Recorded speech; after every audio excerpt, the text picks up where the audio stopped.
Bismillahirrahmanirrahim. Meneruskan konstruksi ayat ya. Misalnya begini, Anda jangan langsung menyalahkan Nabi Adam. Saya ini sering kampanye untuk membela Nabi Adam, karena banyak kiai yang cerita Nabi Adam itu salah melulu. Nanti kan kita di surga kan nggak perlu ngajukan kredit,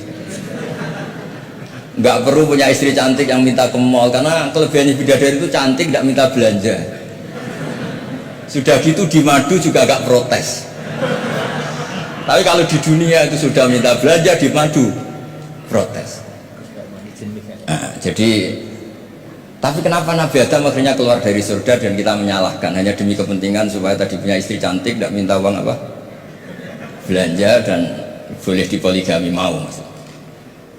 Di konstruksi ayat itu tidak ditampakkan, tapi semua ahli tafsir tahu. Misalnya fadallahuma bihurur, setan menipu Adam dan Hawa dengan curang. Hurur itu nipu. Jadi kalau ngaji nipu itu mulai dulu itu ya gurunya setan itu.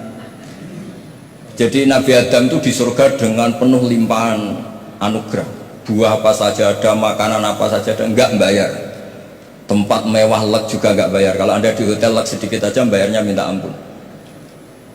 Akhirnya setan tuh pura-pura nangis terseduh-seduh.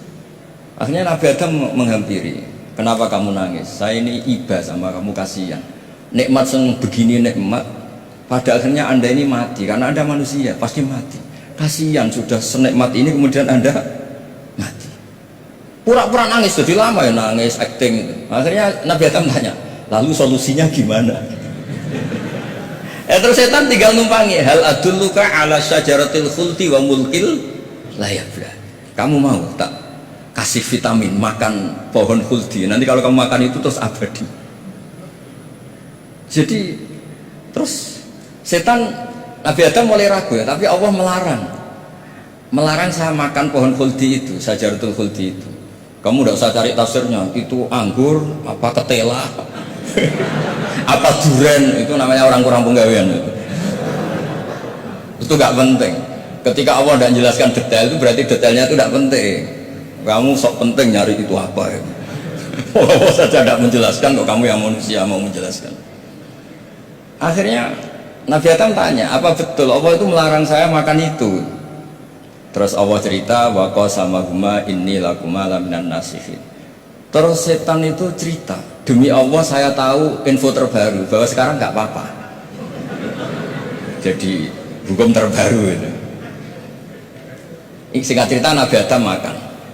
Ketika makan, berarti setan salah karena menipu Nabi Adam, Adam salah karena makan pohon khuldi tadi. Apa yang terjadi?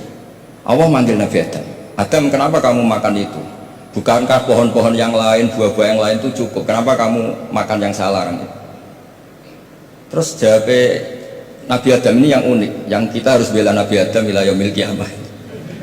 Wa izzatika ya Rabbi ma'adzunnu anna ahadan yahlifu bika kadiban. Demi kehormatanmu ya Allah, ketika engkau disebut oleh setan, saya tidak pernah mengira ada orang berani mencatut nama engkau kemudian dia bohong. Ketika engkau disebut ya Allah, saya tidak pernah mengira ada orang mencatat nama engkau kemudian dia bohong. Sehingga Allah itu haru sama Nabi Adam. Makanya Nabi Adam itu diusir. Ini meneruskan ayat yang dibaca Mas Masjid tadi. Diusir tapi disangoni. Dam, secara prosedur hukum kamu harus saya usir karena kamu melanggar. Tapi tak sangoni, lucu kan? Tak sangoni. Kamu baca ini ya. jadi unik. Makanya ayatnya fatalaqqa Adamu mir Rabbi. Bukan kreasinya Nabi Adam. Kalimat itu bukan kreasi Nabi Adam, tapi hadiah sama Allah. Ini kamu secara laturan tak usir, tapi tak sangoni, ini dibaca nanti. Tapi Nabi Iblis tidak disangoni. Karena memang dia penipu betul. Sudah gitu akting pura-pura nangis, pura-pura ini itu. Jadi benar-benar penipu ulung. Makanya sekarang pun kalau penipu itu memang harus sopan, harus nangis. Itu cara untuk karena sanatnya penipuan memang begitu, sanat awalnya memang begitu. Pura-pura nangis, terus pura-pura itu. Jadi itu memang cara paling efektif untuk apa? Nipu. Ada sanatnya. Nah, lalu kenapa ada hadis mangqala la ilaha illallah dakhalal jannah? Ini terakhir terus nanti Mas Masdi ngendikan terus doai sekalian. Perintah sebul bed, bukan permintaan, perintah. Perintah itu bukan berarti tidak sopan. Memang bahasa Indonesia itu gitu. Permohonan itu mesti diabaikan. Kalau perintah itu agak tegas, bukan masalah. Jadi begini, saya ulang lagi konstruksi ya, konstruksi ayat fadallahuma bihurur. Kenapa mangkola la ilaha dakhalal jannah? Itu unik. Kalau kita baca hadis, ada orang itu pendosa, salahnya sudah minta ampun, sama Allah dipanggil. Ini hadis musnad, riwayat musnad Ahmad dan banyak riwayat yang lain.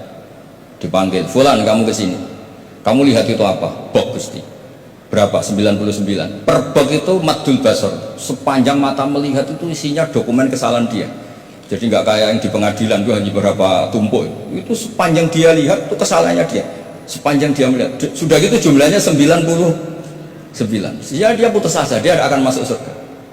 Kemudian sama Allah, sudah kamu tenang saja. Diambilkan bok kecil, kecil sekali, paling sak bok jam tangannya. Dah, innaka lan tuzlamal yaum, kamu tidak akan terdolimi. Kenapa Gusti? Ini kamu punya kebaikan ini kecil sekali.